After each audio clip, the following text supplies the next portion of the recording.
Ayan Khan was not just a historian, he was a dreamer. He believed that history wasn't just about dates, battles, and empires.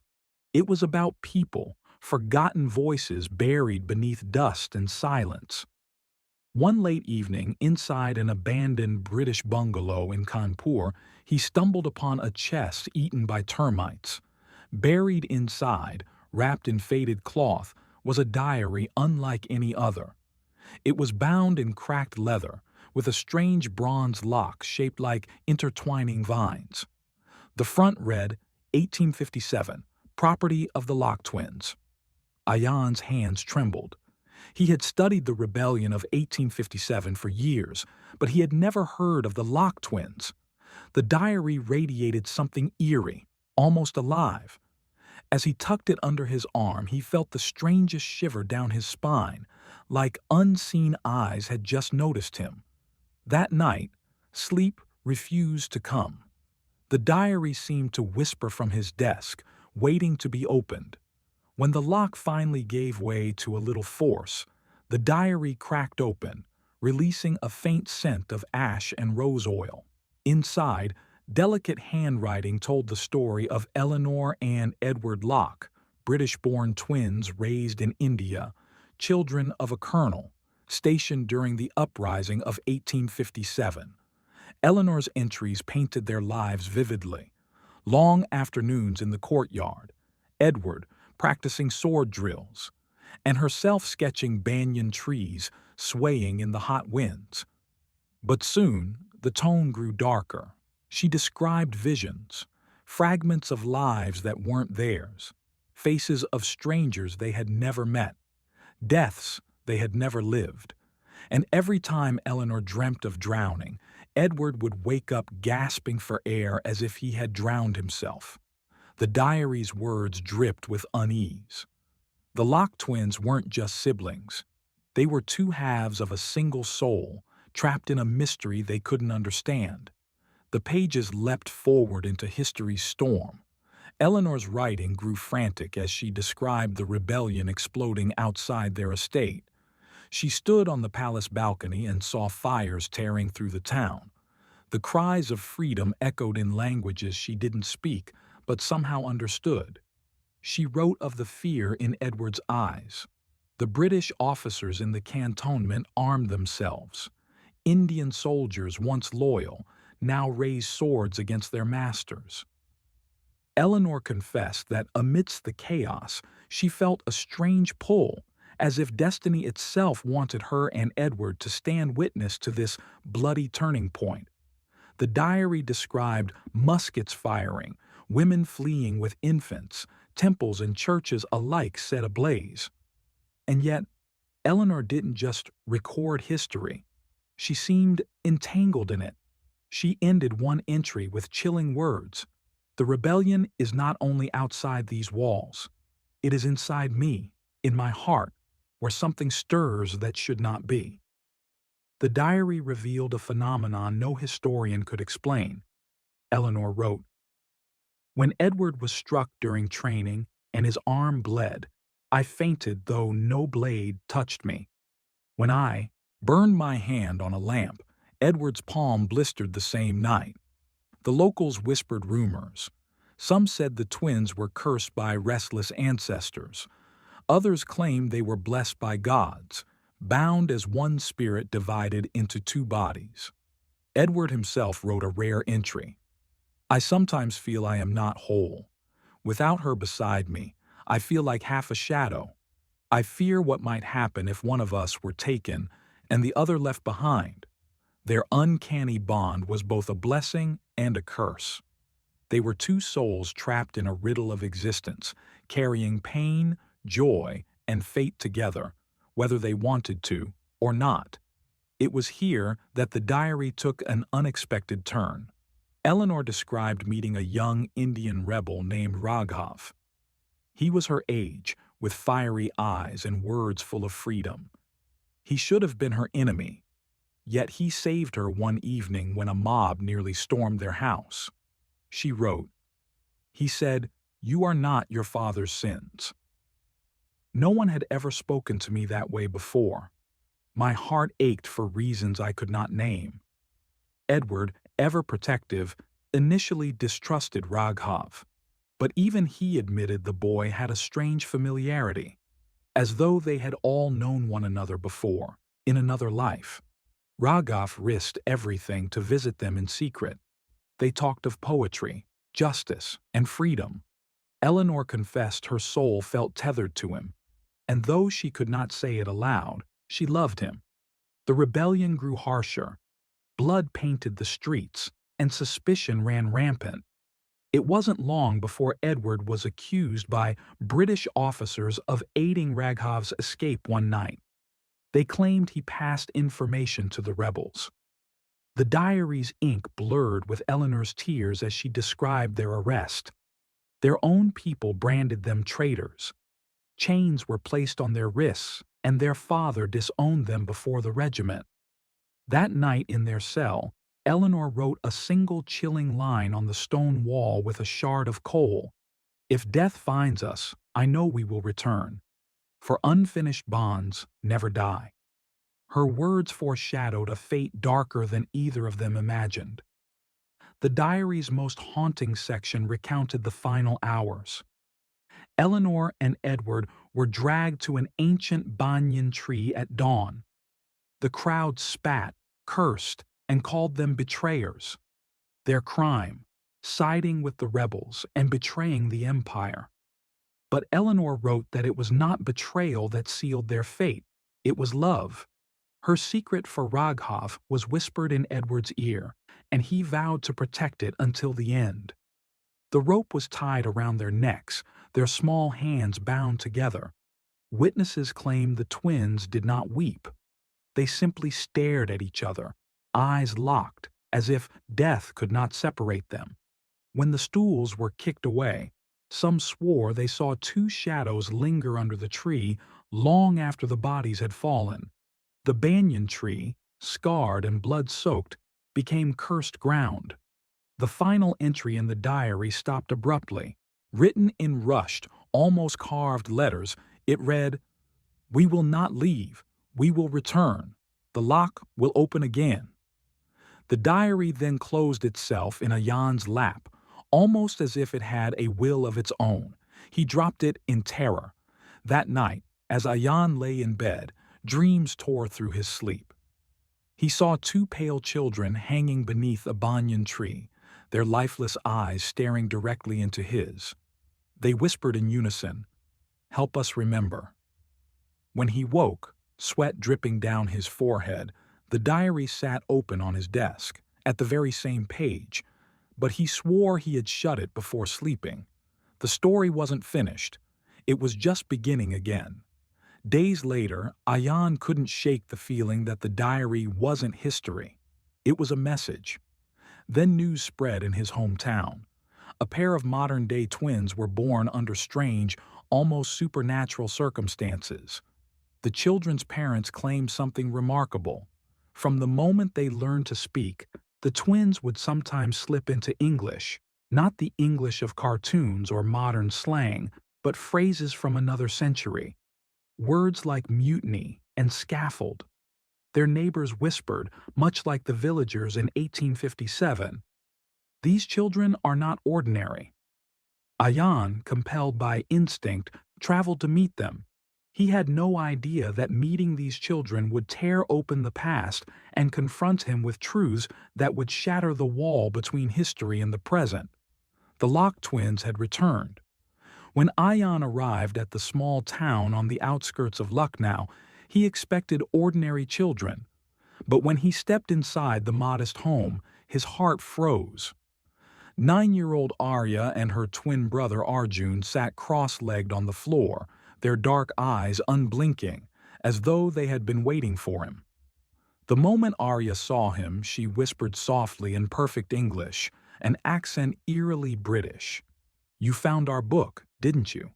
The Locke diary?" Ayan nearly dropped his bag. How could a child know this?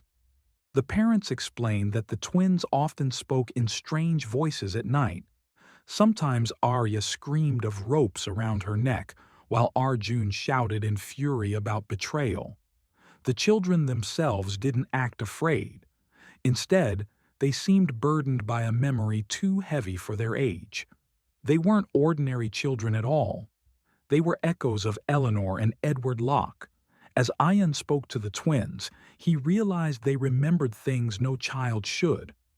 Arya described standing in a courtyard wearing white gowns, smelling roses and ash.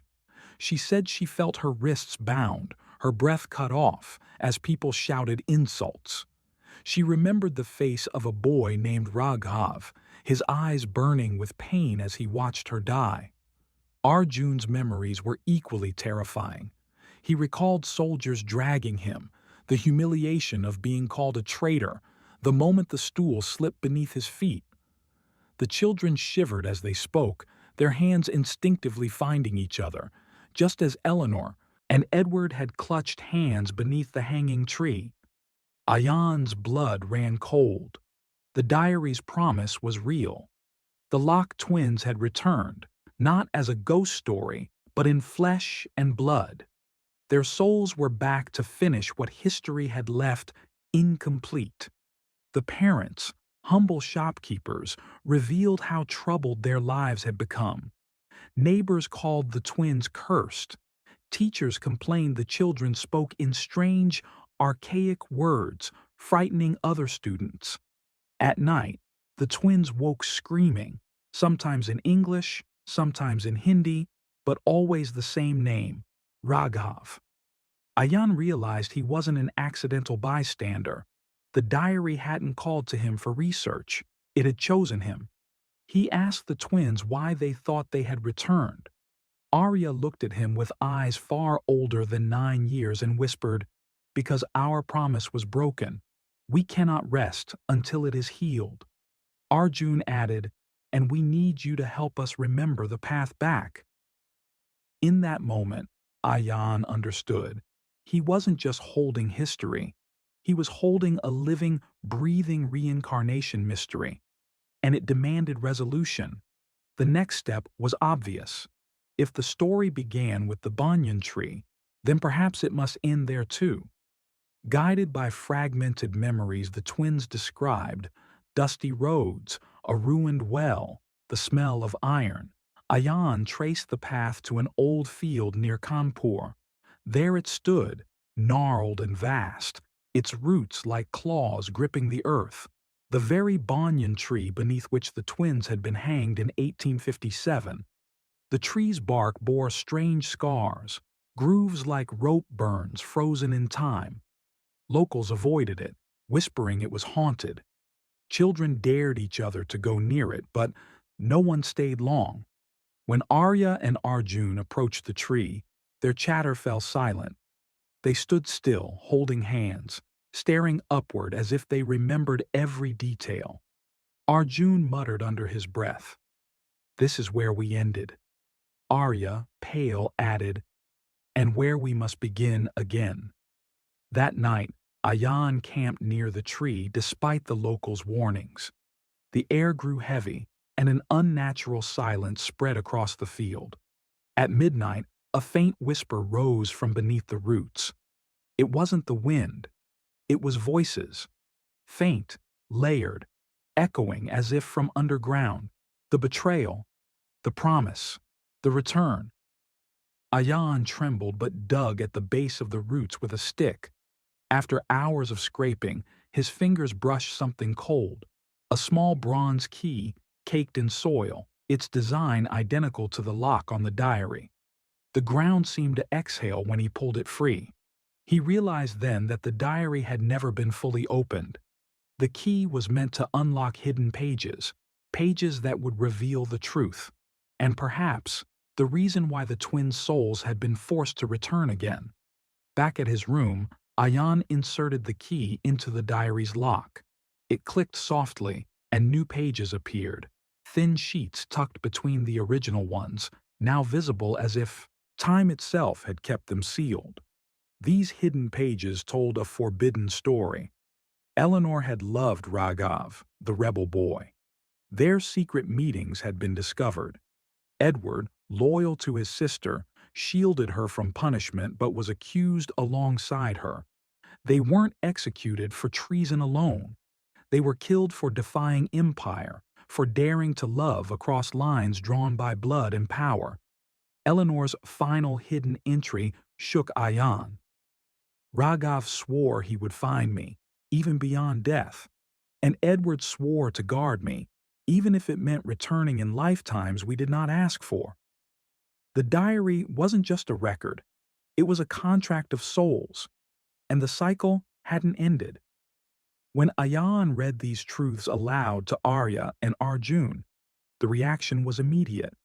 Arya clutched her chest, tears spilling as she gasped, "I remember him. Raghav.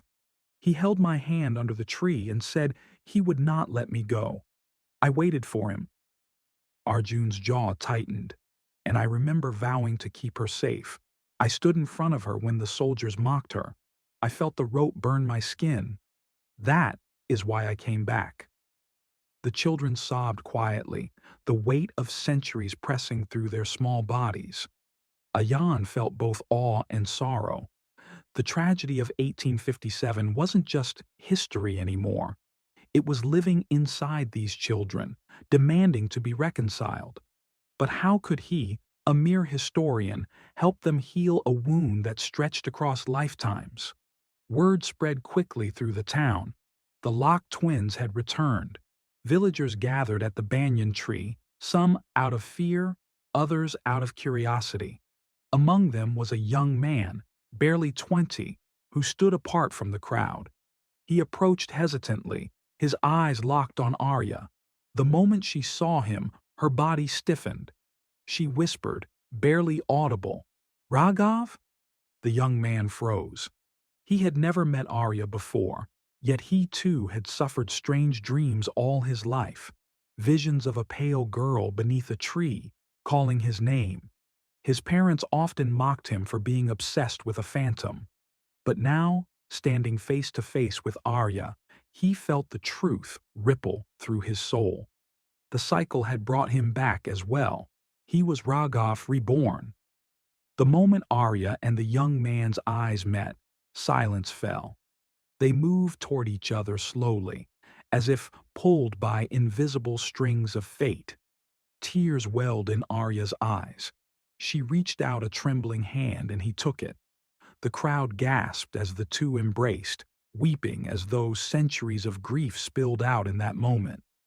Arjun stood quietly beside them, watching with a small, bittersweet smile. His role was not to love, but to protect, and in that he had succeeded once again. The banyan tree swayed as though acknowledging their reunion. The whispers that had haunted the night grew still. The curse, or blessing, of their rebirth had served its purpose. For the first time since 1857, the Locke twins were not incomplete. Their story had come full circle. Later, Ayan pieced the story together for the world. The diary, the reincarnation, the reunion. Everything formed a tapestry of love stronger than death, of promises that time itself could not erase. The Locke twins were not victims of a curse. They were proof that souls could return again and again until unfinished bonds were healed. What began as a macabre tragedy in 1857 had become a timeless tale of resilience and devotion. Their rebirth was not punishment, it was destiny's way of finishing what history had cut short. Scholars doubted, skeptics laughed, but Ayan knew the truth. He had seen it in Arya's tears, Arjun's vow, and the silent recognition in the eyes of the boy once called Raghav. The macabre mystery was finally explained. As the sun set behind the banyan tree, Ayan closed the diary one last time. It no longer whispered, no longer demanded. Its story was complete. He reflected, "History isn't just ink on paper. It's the heartbeat of those who lived, loved, and lost. Sometimes it reaches across lifetimes, asking to be remembered, asking to be finished." The Locke twins' tale carried a moral deeper than any textbook could teach. That love and loyalty can outlast even death. That promises, when made from the soul, find their way back across centuries, and that sometimes the most tragic stories are also the most beautiful, because they remind us that we are more than flesh. We are memory, spirit, and bond. The banyan tree still stands, roots tangled in history. But now, beneath its shade, the Locke twins finally rest in peace.